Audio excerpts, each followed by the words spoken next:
எல்லாருக்கும் வணக்கம். நான் ஸ்டார்ட்லேயும் இதில் நிறைய எக்ஸ்பீரியன்ஸ் ஷேர் பண்ணியிருந்தேன்.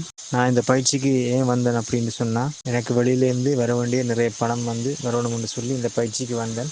5 கிளாஸ் தான் எனக்கு மேம் எடுத்திருந்தாங்க. தொடர்ந்து எல்லாத்தையும் ஃபாலோ பண்ணிட்டு வரேன். இப்போ சரியாக 2:30க்கு என்னோடய பேங்க் அக்கௌண்ட்டுக்கு 8 லட்சம் ரூபா காசு வந்து சேர்ந்துருக்கு. லாஸ்ட்டாக 1,20,000 காசு ஷேர் பண்ணது வந்தது நான் ஆடியோவில் ஷேர் பண்ணியிருந்தேன். இன்றைக்கு 8 லட்சம் ரூபா காசு ஒருத்தர் தரணும், அதுவும் சேர்ந்துட்டுது.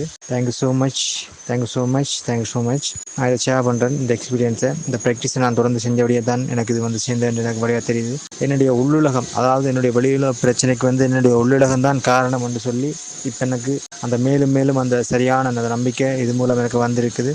நிச்சயமாக அந்த தொடர்ந்து பயிற்சி செய்கிறது மூலம் எல்லாத்தையும் அடையலாம்னு எனக்கு ஒரு நல்ல ஒரு நம்பிக்கை இருக்குது. முதலாவது பிரபஞ்ச சக்திக்கு நன்றி தெரிவித்துக்கொள்கிறேன். அடுத்தது என்னுடைய கடவுளுக்கு, அடுத்தது இந்த பயிற்சியை சொல்லியிருந்த அம்மா அனிதா அம்மாவுக்கும் நன்றியை தெரிவித்துக்கொள்கிறேன். Thank you so much, thank you so much, thank you so much. இந்த பிரம்மமூர்த்த பயிற்சி ரொம்ப ஹெல்ப் பண்ணிச்சு எனக்கு.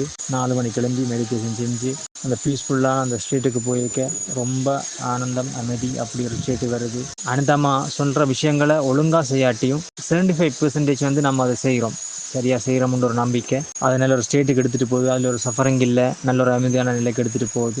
வெளிப்படையாக நம்ம மன்னிச்சதே இவ்வளோ தூரம் நல்ல ஒரு பெனிஃபிட்ஸை கொண்டு வந்திருக்கு. நிச்சயமாக உணர்ச்சி பூர்வமாக ஒருத்தரை மன்னிக்கும் போது இன்னும் நல்ல பெனிஃபிட்ஸ் தர முடியும் நான் ரொம்ப நம்புகிறேன். அந்த உணர்ச்சி பாவ நிலையும் ரொம்ப வரணும். அதுக்காக ப்ராக்டிஸ் பண்ணணும். இந்த குரூப் ரொம்ப கான்ஃபிடன்ஸ், அதுவும் இந்த காலமன் பிரம்மமுகூர்த்த பயிற்சி இனியிலேன்னு ஒரு கான்ஃபிடன்ஸ். ஸோ இந்த பயிற்சியை சொல்லிக் கொடுத்த அனிதா அம்மாவுக்கு special thanks. Thank you so much every one.